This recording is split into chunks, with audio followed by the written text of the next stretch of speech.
Hi, Steph. Janie McCauley from AP. What did you make of all the open looks you got to get on a nice roll early, and just the way they played you defensively? Bogut and Kavon, Draymond set great screens. Obviously, they had a certain approach, and we just try to be. Well, as the game went on, we got a little bit more patient, just seeing the pictures correctly, and obviously you just got to make shots. So, yeah, it was a nice flow. We were moving the ball too early. Sometimes it's moving it too much and too quick, but for the most part, just trying to create great shots. So whether it's pick and roll or whether it's our normal motion type offense, and it worked out for us tonight. Ramona Shelburne with ESPN. What's it like for you guys when you're in that flow, when you guys are moving the ball and sharing the ball like you were the last couple of games? I mean, it's fun. It's when we're at our best in terms of everybody feeling like they're a threat on the floor. I mean, honestly, even when Kay's out there, he's our safety valve in terms of we can end a possession that way, but we try to get to those looks and those patterns, as much as we can. It just puts so much pressure on the defense. You can't key in on one guy, and even if you try to, somebody else is going to be open. And you see, like, the morale, like everybody's shoulders are up, and smiles and just aggressiveness all over the floor, whether it's setting the screen or swing or cutting hard, all that type of stuff. So when you create good shots that way, it's fun for everybody. Standing up left-hand side here. Yeah. Hi, Steph. Ryan Leong with Associated Press Radio. How much do you think this game, not it's going to be a trap for Game 2, but how much do you guys have to be cautious of how much Portland may be able to adapt and come out stronger in Game 2? I mean, it's like that every series when you win, the first game at home. It's what you're supposed to do. We obviously played well tonight. We want to carry that momentum over to Game 2, but we've been in a situation plenty of times, and more so than not, I've handled our business in Game 2. Obviously, against the Clippers, we didn't. Had to really work. Even against Houston, we went up 2-0, and then the narrative is, can you win on the road? So it's just game at a time, man. Haven't been through so many of these series. We understand what the drill is, and they're going to make adjustments and probably play really aggressive and assertive in the first half. Game 2, we got to be ready for that punch and keep playing hard. Standing up left-hand side. Tim Calcom, Athletic. Steph, obviously in the last round, kind of knocked down the bench a little bit. Then much tighter rotation until Game 6. Game 6 played 11 guys. Tonight, obviously played a ton of guys. Played some different combinations. Does that feel more like yourselves? Do you understand what happens in playoffs? What's the feeling when so many different guys, a Jerebko, a Quinn Cook, get major rotation minutes? I mean, honestly, that's the beauty of the playoffs. Every series is different. And when you have the capability to, expand the bench and fill minutes with guys that are obviously capable, can help us on the floor on both ends, and you see, like, the confidence that they play with, regardless of what the situation is, that's contagious for sure. So the Houston series was interesting. It took a certain style and dynamic the first 5 games. Game 6, we obviously had to, with K going out, fill those 40 minutes with, a multitude of guys. But we talk about it a lot in terms of how prepared they, Quinn, Zoe, JB, even Jonas as well. Like, they all put the work in, and they're not afraid of the moment. So when they're out there, they try to make plays and take shots they're supposed to take, and it gives us a huge boost. And tonight was, right up that street for sure. Second row, right-hand side.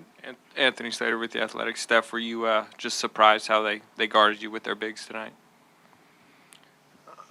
I mean, we've played against Canada before, and there's certain looks that you can get, but when it comes to just seeing the pictures, whether it's coming off and shooting every time or, giving it up and relocating or trying to get our motion offense going, whatever the situation is, as long as we're just being patient, it's key for us. So first 10 minutes, really, a little, maybe even into the second quarter, we were just moving a little too fast. Obviously, we made a couple shots that kept us afloat, but we settled down, and things really started to open up when we knew what we were trying to go after.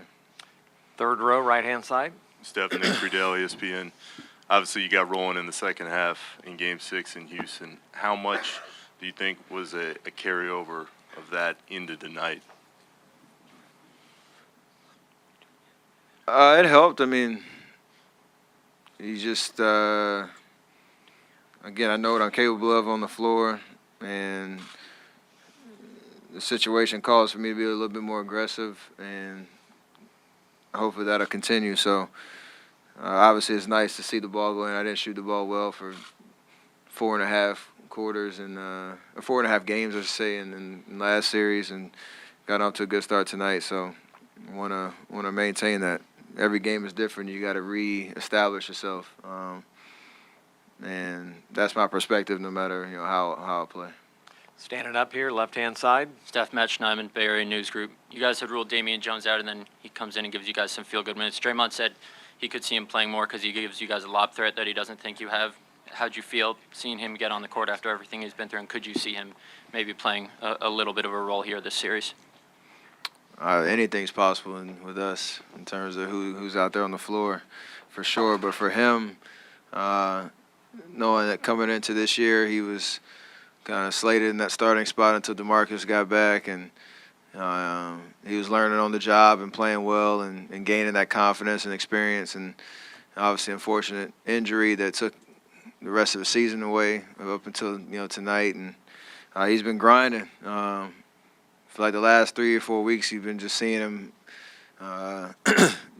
getting confidence out there on the drills he's been doing, and it was a nice surprise to see him, get a couple minutes, and it's great for him. So who knows what'll happen down the stretch, but he's obviously capable in the offense that we play and the experience that he gained in those first 2 months. Third row, middle. C.J. Peterson, San Francisco Examiner. Steph, you mentioned Kevon's ability to set screens. What did you think of his ability to run the break tonight? You and him, off one of his 3 stills, ended up with a dunk from him, I believe.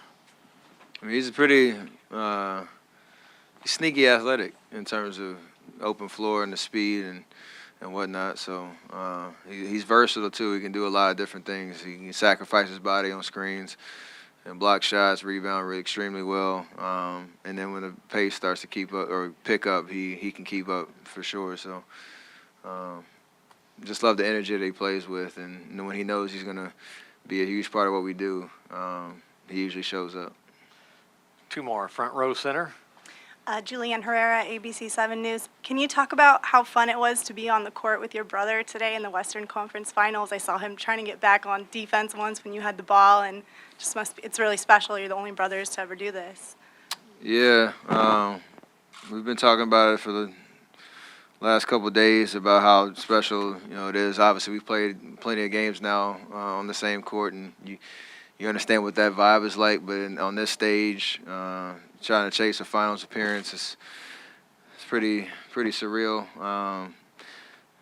I think I caught myself a couple of times looking up at the stands at my parents who did the whole coin flip thing, and they can't help themselves. So anytime either one of us did something good, they both were clapping. So they gotta fix themselves, because I told my mom, like, who you with? When I made a shot, I saw her stand up and cheer, but I saw all Portland gear, and it's just weird. So it's probably more nerve-wracking for them in terms of just trying to get settled into what this series is going to mean. Final one, third row center. Yeah, Steph, Tony Harvey, Sacramento Observer. I think we did see both your parents cheer from both of you, but being out there on that court in that situation with Seth, did it kind of like bring back memories of, playing in the driveway again, going at it one-on-one with your brother? It always takes you back there for sure. From the time I can remember in the backyard playing with each other one year in high school. I watched a lot of his games too, so I get a nice, built-in scouting report, just watching him, locking eyes on what he does. So I think, but we obviously know each other's games extremely well, and a different light goes off when you see your brother across from you. So again, we're going to enjoy this experience, and it'll be something to remember no matter how it ends up for sure.